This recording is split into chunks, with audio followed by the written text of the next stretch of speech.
अनंत कोटी ब्रह्मांड नायक संतवर्य योगीराज सद्गुरु राजाधिराज श्री शंकर महाराज की जय। श्री शंकर गीता अध्याय 12। अगाध ज्यांची असे करणे, अतर्क ज्यांची विचार सरणे, ज्यानी रूढीला घातली गवसणे, वंदन त्यांना त्रिवार। महाराज देशोदेशी जात, दर्शनास गर्दी उसळत, लोक अनेक प्रश्न विचारित, महाराजांना भक्तीने। प्रत्येक प्रश्नावर महाराज प्रदीर्घ प्रवचन करीत, विद्वत्ता त्यांची कळून येत, मुद्दे सुद्धा प्रवचन। जणू ज्ञानाचा वाहे जरा, विचारांचा सुसाट वारा, कल्पनांचा भव्य भारा, रूढी उखडून टाकली।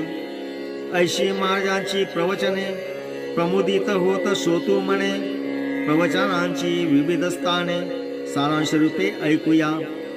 श्री शंकर महाराज उवाच, सुख शांती समाधान सर्वांनाच हवे असून, त्यास धडपड चालली। सुख शांती समाधान म्हणजे नक्की काय असून, हे आधी घ्या समजून, सुख कशाला म्हणतात। ज्यामुळे असुख निर्माण होऊन, मनशांती जाते बिघडून, असे अडथळे दूर सारून सुख शांती मिळत असे। इच्छा ईर्षा असूया वासना, महत्वाकांक्षा हवरेपणा, अतृप्ती विविध कामना, जीवन गडूळ याने हो। त्यामुळे सुख शांती समाधान या गोष्टी नष्ट होऊन, ग्रंथ पुराणे वाचून पांडित्य तुम्हा लाभेल। अहंकार होईल निर्माण, त्यामुळे न मिळणार समाधान, सुख दुःखाचे मूळ जाण मनाच्या अस्थिरतेमध्ये। जितक्या तटस्थपणाने मनाच्या सूक्ष्म हालचालीचे निरीक्षण करून समजून घेण्याचे प्रयत्न जेवढे कराल, तेवढ्या प्रमाणात समस्यांची उकल होईल पहात्यांची। आत्मसंशोधन हा त्यावरती उपाय आहे एकच। दुसऱ्याचे मार्गदर्शन, गुरुमंत्र, ग्रंथपुराण उपयोग यांचा मुळीच नसून शुद्ध वंचन असेही। जग झपाटाने असे बदलत, जीवन मूल्ये बदलत सतत। गुरु शब्दास जुन्या जमान्यात महत्व होते आगळे। सामाजिक धार्मिक नैतिक अधिष्ठान होते गुरु शब्दात, आता त्यांचा मागमुसही नसत, महत्व गेले लयाला। पूर्वीच्या जीवनात भौतिकतेलाच स्थान नसत, आजच्या जीवनात असत भौतिकतेलाच महत्व। आजची जीवन मूल्ये सारी, भौतिक सुखे मिळतील कशी, या एकाच कसावरती पारखली जातात। पूर्वीच्या जीवनात ज्या विचारसरणीने सुखी शांत जीवन समाधानी बनत समृद्ध होत असेच, त्या विचारसरणीचा बळी देऊन नवी भौतिक जीवन पद्धत स्वीकारली आहे आपण। शाश्वत मूल्ये विसरलो। गुरु ग्रंथ मंत्र उपदेश यांचा पूर्वी घनिष्ठ संबंध, आजच्या भौतिक विचारसरणीत महत्व त्याचे नच उरले। सध्या भक्ती कशाशी खातात, श्रद्धा म्हणजे काय असत, प्रेम कशाला म्हणतात, पैसा धर्मच आजचा, सत्यनीती सदाचार हे पदार्थ असू शकतात काय, यांचा जेथे पत्ताच नसत, तिथे गुरु उपदेश कैसा काय। सध्या अडचणी निवारण्यास गुरु हवाय सर्व लोकास, अडचणी दूर न झाल्यास चालले दुसऱ्या गुरुकडे। सध्या गुरु या शब्दाला बाजारीपणा हये आला, गुरुची आवश्यकता न लोकाला, अडचणी निवारक गुरु हवा। ऐहिक अडचणीच्या वेळी उपयुक्त उपयोगी पडणारी गुरु ही संस्था मुळीच नाही किंवा नवे उतारा। सत्य श्रद्धा समर्पण बुद्धी भक्ती प्रेम आनंदमय स्थिती यांचा तुम्हाला अनुभव नाही, आजचे गुरुही असेच। आंधळ्याला आंधळ्याने मार्गदर्शन करावयाचे, काय होईल दोघांचे, दोघे आंधळे जाणूत। स्वतःचे गुरु व्हावे स्वतःच, सर्वात उत्तम मार्ग हाय हाच। तुमच्या सुखाच्या आड तुम्हीच निर्माण करता अडथळे। कुणाच्या कच्छपी लागू नका, गुरु या खुळात अडकू नका, हेतून मम गुरुवर टीका, उद्देश समजून घ्या मम. आपल्या समस्या विचारपूर्वक आपण जर सोडवू शकाल, कोणताच प्रश्न कठीण नसत, अनुभव याचा येईल. गुरु शोधावा नाही लागत, गुरुच शिष्य पारखून निवडत, अज्ञान नष्ट करून ज्ञान देत, भाग्यवान शिष्य हो. असे शिष्य आपल्या जीवनात गुरुला सर्वोच्च स्थान देतात. गुरुस्तव वाटेल तो त्याग करतात, गुरुस ईश्वर मानती.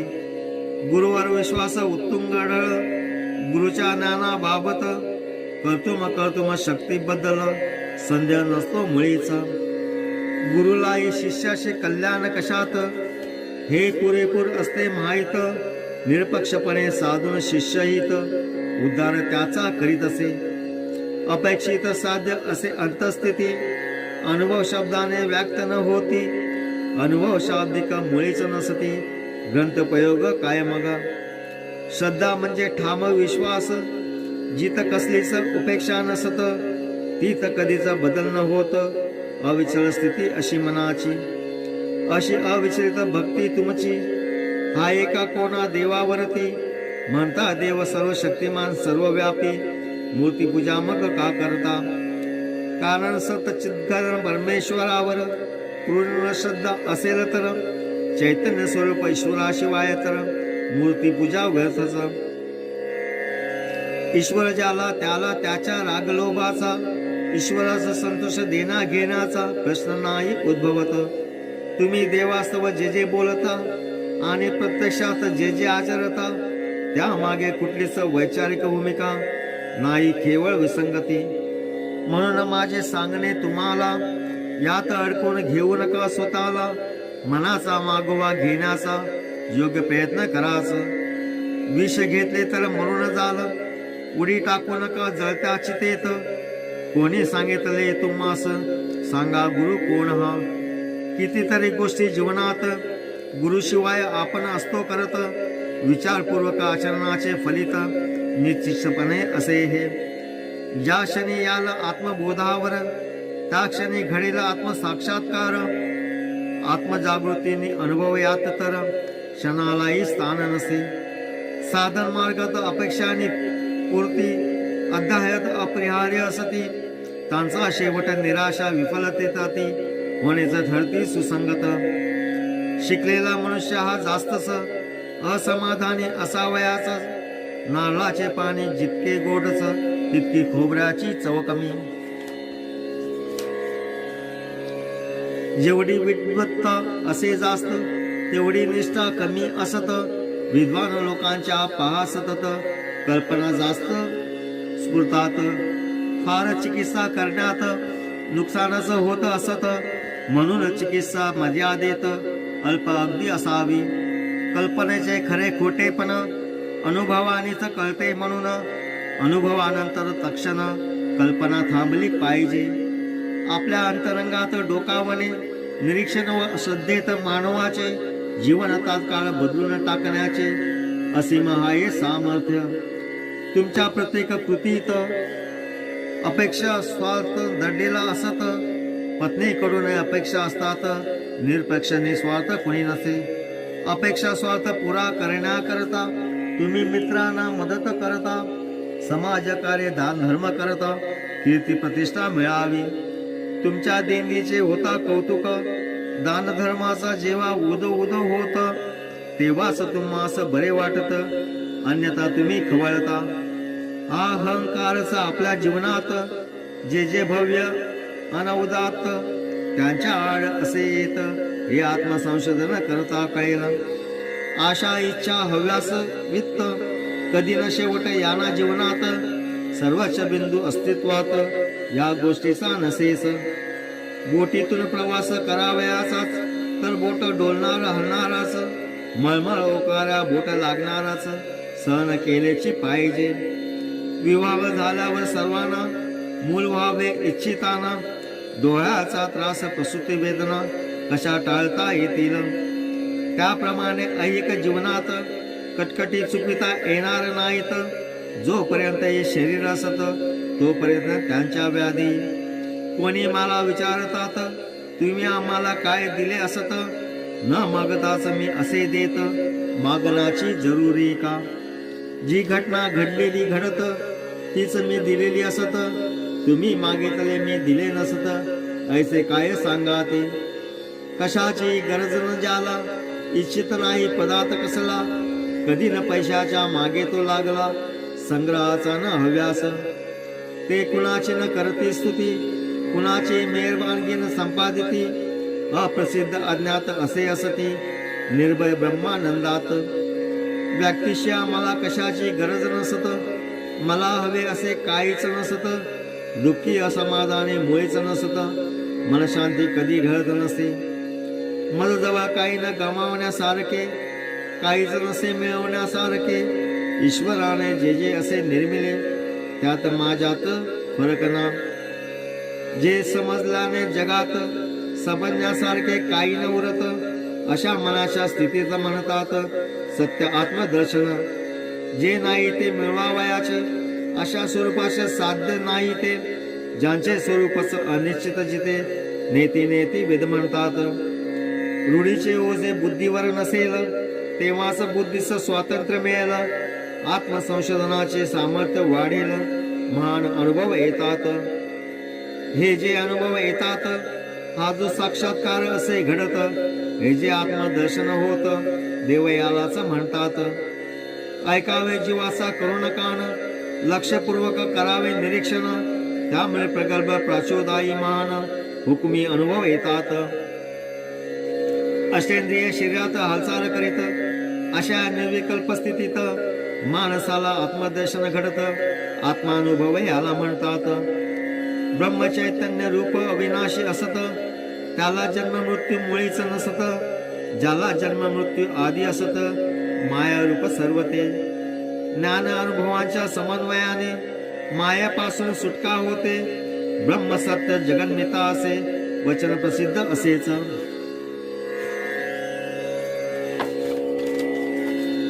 ज्यांना प्राप्त झाले खरे ज्ञान, सत्याचे झाले दर्शन, जाणले जीवनाचे सर्व पैलू छान, अवतार त्यांना म्हणतात. सर्व अवतारी पुरुषांची शिकवण आणि अनुभव एकच असून, पद्धतीचा फरक येतो दिसून, काळस्थितीप्रमाणे. संतांची विचारधारा शिकवण सर्वत्र अगदी एकच असून, भक्त विसरतात शिकवण, माजवतात औडंबर. जाणीव आणि नेणीव मनाच्या दोन अवस्था असत, जाणीवेत असतो अहंभाव जागृत, नेणीवेत अहंभाव नसतोच. या दोन अवस्थांच्या पलीकडे उच्च अवस्थेत मन जेव्हा जाते, पूर्ण चेतन ज्ञानातीत ही अवस्था असे, समाधी याला म्हणतात. समाधी केव्हाही लावता येते, कार्य संपल्यावर समाधी घेता येते. समाधी लावणे समाधी घेणे वेगळे दोन प्रकारे. मी जे असतो बोलतो त्याप्रमाणे सर्व घडून येत. मी सिद्धीच्या मागे नसत, सिद्धीच्या मागे लागू नका. मिळाले त्याचा आनंद लुटा, अप्राप्याच्या मागे धावू नका. भगवंताने अनेक गोष्टी दिल्या, उपभोग सामर्थ्यही दिलेच.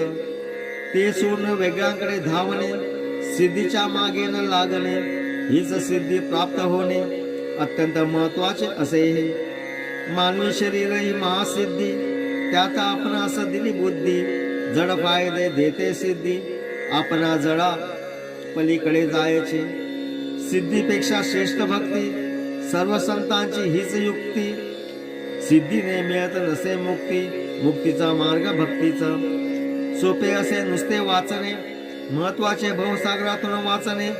असेल दुःखातून बाहेर पडणे, वाचण्याप्रमाणे कृती हवी. रत्न जडित मुकुट राजाच्या डोक्यावर, परिसमाधान तिळभर. समाधानाचा मुकुट ज्यांच्या हृदयावर, तेच राजे खरे हो. निर्गुण परमेश्वराचे रूप सगुण, प्रत्यक्ष आई वडील घरी असून, त्यांच्याकडे दुर्लक्ष करून देव मार्गा लागता. म्हणून समाधान मिळत नाही. घरीच आई वडिलांची मनोभावे सेवा करा तुम्ही, समाधान येईल चालत.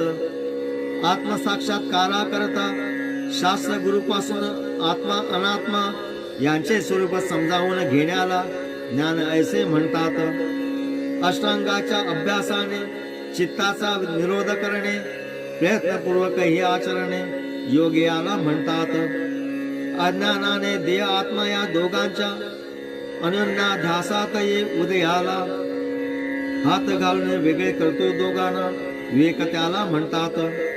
असा विवेक जागा राहावा सदैव. मी शरीर नसून आत्मा असत असणे असा विचार अंतःकरणात, यालाच तपसे म्हणतात. दुःखिताला होणारे दुःख कारुण्याने नाहीसे असता करत. सुष्ट दुष्ट हा न करणे भेद, दया याला म्हणतात. कर्मेंद्रियाचे व्यवहार बंद पडतात प्राण जिंकल्यावर. बंद होतात ज्ञानेंद्रिय व्यवहार मनोनिग्रह केल्याने. सर्व ओझे सहन करीत असताना सहन करण्याचा अभिमानाला मुळीच स्पर्श न होणे याला क्षमा ऐसे म्हणतात. दुसरात क्षमा केली तर आतून आनंद राशी प्रगटात. क्षमेचा निर्भय हा आनंद चिरकाल असतो टिकणारा. आध्यात्मिक अधिभौतिक आदिदैविक संकटे आकस्मिक येताधारक शक्तीने जे पचवित धैर्य त्याला म्हणतात. निष्काम धर्माचा आचार अंतर्यात्मा अनात्म विचार अंगी मुरले तर खरोखर शौशयाला म्हणतात. साधण्यासाठी स्वतःचे हित इतरांचे न करणे मुळीचा हित. न करणे प्रयत्न निंद कलुषित याला द्रोह म्हणतात. सद्गुणामुळे सामान्य योग्य असून मान दिला असता लोकांनी लज्जित होणे विनयाने अमानित्व याला म्हणतात. अशा या सद्गुणांची सतत वाढ हवयाला हवी असत. त्यामुळे दडलेले माणसात देवत्व प्रगट होत असे. त्यांचे अंतर्बाह्य जीवन निघेल अगदी उजळून. कृतात होईल जीवन धन्य होईल मानव. मी राहतो कैलासात शंकर माझे नाव असत. जगाला समजून देण्यापत सार्थक करून घ्या फले. पुष्कळ रंग या जगात इथला रंग निराळा असत. हे गुह्य कुणाला न समजत गुह्यात गुहा असे हे. जो स्वतःला ओळखतो तोच मला जाणू शकतो. सर्व ऐश्वर ओवाळून जरी टाकतो किंमत त्याची मुळीना. समजावून घे जर समजेल मागाहून पश्चाताप होईल. आमचे काहीच न बिघडेल नुकसान हाय तुझेच. लिया दगडाच्या भिंतीवर सुवानक्षराने सुंदर. आठवतील वेळ आल्यावर आमचे बोल सर्व हे. प्रकांड पांडित्य महाराजांचे देखून वंदन केले भावे वाचे. लेखन 12 अध्यायाचे पूर्ण येते जाहले.